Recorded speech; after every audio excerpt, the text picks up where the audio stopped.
গত কয়েকদিনের টানা বৃষ্টিতে গোয়ালপুকুর ১ নম্বর ব্লকের পাঞ্জিপাড়া গ্রাম পঞ্চায়েতের গোপালগঞ্জ কলোনি এলাকায় সুধা নদীর ওপর বাঁশের সাঁকো ভেসে জলবন্দী হয়ে পড়েছে হাজার হাজার বাসিন্দা। এই বাঁশের সাঁকো দিয়ে গোপালগঞ্জ কলোনির নিয়ামতপুর, শান্তিনগর, ভূতর সহ বেশ কিছু গ্রামের মানুষ ওই বাঁশের সাঁকোর ওপর দিয়ে যাতায়াত করত। দীর্ঘ প্রায় ৪০ বছর ধরে পাকা সেতুর দাবি জানিয়ে আসছে এলাকার বাসিন্দা, কিন্তু দেখব প্রতিশ্রুতির পণ্যা। তাই এবার বাধ্য হয়ে পাকা সেতুর দাবিতে আন্দোলন নেমেছে স্থানীয় বাসিন্দারা। ইতিপূর্বে বিভিন্ন জায়গায় আবেদন জানিয়েও মেলেনি পাকা সেতু, তাই এবার পাকা সেতুর দাবিতে সড়ক অবরোধের হুঁশিয়ারি দিয়েছেন বাসিন্দারা। সব মিলিয়ে স্থানীয় বাসিন্দাদের আন্দোলনের জেরে আদৌ কি পাকা সেতু পাবে পাঞ্জিপাড়ার গোপালগঞ্জবাসী, নজর থাকবে আমাদেরও। এলাকাবাসীর একাধিক উন্নয়নের কাজ রাজ্য সরকার করেছে, এটা দীর্ঘদিনের সমস্যা রয়েছে। প্রধানের মতে সেখানে সেতু তৈরির কাজ গ্রাম পঞ্চায়েত বা পঞ্চায়েত সমিতি করতে পারবে না। এখানে বিজেপির সাংসদ রয়েছে। পাঞ্জিপাড়া এলাকায় কেন্দ্রীয় সরকার কোনো উন্নয়নমূলক কাজ করেনি, তাই এবার বিজেপির সাংসদ কার্তিক চন্দ্র পাল সেখানে সেতু নির্মাণ করে দিকে দাবি জানালেন পাঞ্জিপাড়া গ্রাম পঞ্চায়েতের প্রধান অবেদুল্লাহ শামস ওরফে মুন্না। আমাদের সমস্যা, আমরা একটা আমাদের গ্রামে হচ্ছে গোপালগঞ্জ কলোনি গ্রাম। আমাদের এই একটা নদী আছে, সুধা নদী। এই সুধা নদী পার করে আমাদের ছেলে মেয়েদের স্কুল কলেজ সব বাজারঘাট যেতে হয়। আমাদের অনেক দুর্ভোগের মধ্যেই দিন কাটাচ্ছি 30-40 বছর ধরে।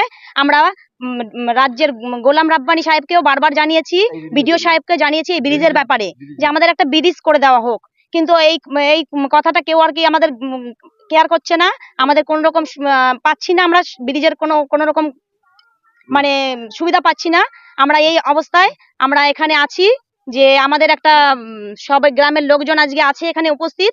আমরা একটা ব্রিজের জন্য আন্দোলন করছি, আর যদি আমাদের ব্রিজটা না করে দেওয়া হয় তাহলে আমরা কিন্তু ন্যাশনাল হাইওয়ে আমরা অবরোধ করব।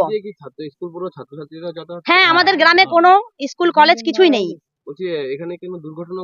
হ্যাঁ, ঘটেছে, দুজন মারা গেছে। গত বছরই দুজন মারা গেছে এখানে।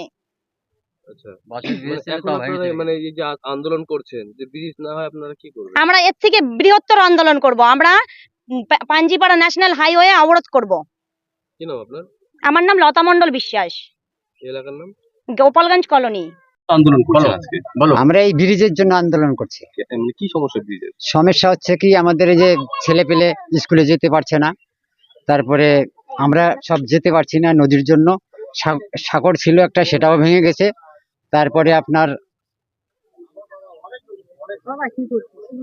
তারপরে দুইটা লোক এখানে মারা গেছে 2 বছর আগে।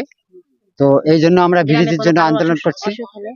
গ্রামে যদি কোনো অসুবিধা হয় তো আমাদের যেতে হয়, আপনার নদীর ওপারেতে রাখতে হয় গাড়ি রেখে, তারপরে আমাদের অ্যাম্বুলেন্স নিয়ে যেতে হয়। বলছি এরকম কতদিন ধরে সমস্যা? এরকম 40 বছর। এই যে এই এত 40 বছর ধরে আপনাদের সমস্যা কেউ কি জানান? হ্যাঁ, অনেক লোক জানানো হয়েছে, বিডিওকে জানানো হয়েছে, তারপরে আপনার মন্ত্রী সাহেবকে জানানো হয়েছে, তারপরে পঞ্চায়েতের প্রধান যেখানে যে লোক আছে আমরা সবাইকে, প্রশাসনকে জানাইছি। তারপরেও হচ্ছে না, খালি আশ্বাস দিচ্ছে, মোটামুটি কাজ হচ্ছে না। আইসে বিডিও সাহেব ইনকোয়ারি করে গেছে, সবকিছু করে গেছে, মगर কোনো কাজ হচ্ছে না। এখন আপনারা কি করবেন? এখন আমরা বৃহত্তম আন্দোলন করার জন্য তৈরি করছি। আজকে তো আন্দোলন করলেন? হ্যাঁ, আজকে তো করছি। এরপর যদি না হয় তাহলে আমরা রোড অবরোধ করবো। হ্যাঁ, জাতীয় সড়ক। কি নাম আপনার? গজেন্দ্রনাথ হীরা। গোপালগঞ্জ কলোনি একটা সমস্যা, যে নদীর উপর যে পাশের সেতু ছিল সেটা ভেঙে গেছে, এবং কিছুদিন আগে দুজন লোক মারাও গেছে সেখানে। তবে এখন বর্তমানে সেখানে বাসিন্দারা বিক্ষোভ করছেন যে ব্রিজের দাবিতে। কি বলবেন আপনাদের গ্রাম পঞ্চায়েত প্রধান? আমি প্রধানে চার্জ নিয়েছি 11 তারিখে। 4 তারিখে প্রধান হয়েছিলাম, চার্জ হয়েছে আমার 11 তারিখ, 11 সেপ্টেম্বর। প্রধান হওয়ার পর কোনো দাবি আমার কাছে আসেনি।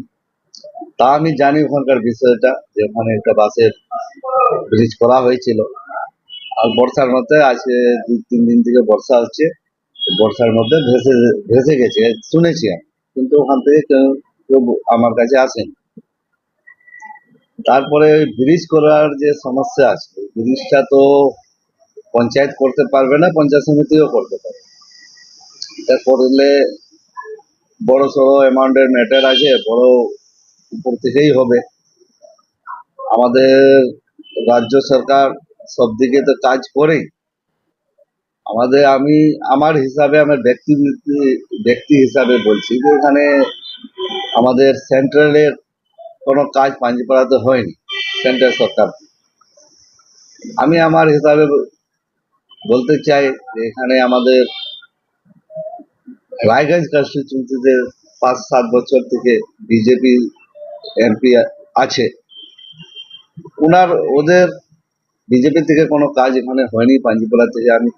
আমি দাবি জানাচ্ছি সেন্ট্রাল সরকার থেকে কার্তিক পাল যিনি আমাদের এখানকার এমপি আছে, উনার কাছে আমি দাবি জানাচ্ছি যে উনি এখানে এই ব্রিজটা করলে ভালো হয়।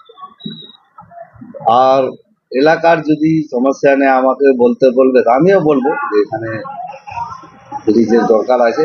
এই ব্রিজের সঙ্গে আমি আছি, যখন মেম্বার ছিলাম মেম্বার হিসাবে আমি জানি ওখানে যে সমস্যাটা আছে, লোক যা আসি করে সমস্যার সঙ্গে আছি, আমি জনগণের সঙ্গে আছি, সব জায়গায় তা থাকবো। আপনি কি যে সাংসদ কার্তিক পাল রয়েছেন হ্যাঁ। তাকে কি জানাবেন বিষয়টা? হ্যাঁ, নিশ্চয়ই জানাবো। যে একটা কাজ পাঞ্জিপাড়াতে করে সেন্টার থেকে পাঞ্জিপাড়াতে কোনো কাজ করেনি আজ পর্যন্ত। এর আগে দেবেশ্বরী চৌধুরী ছিল আমাদের এমপি, উনি কিন্তু পাঞ্জিপাড়াতে কোনো কাজ করেনি। আমি জানি কার্তিক পাল নতুন হয়েছে, এবার ও করে পাঞ্জিপাড়ার এই ব্রিজটা বড় সমস্যা আছে, প্রায় 3-4 কোটি টাকার বাজেট আছে ওখানে, এটা করলে খুব ভালো হয়।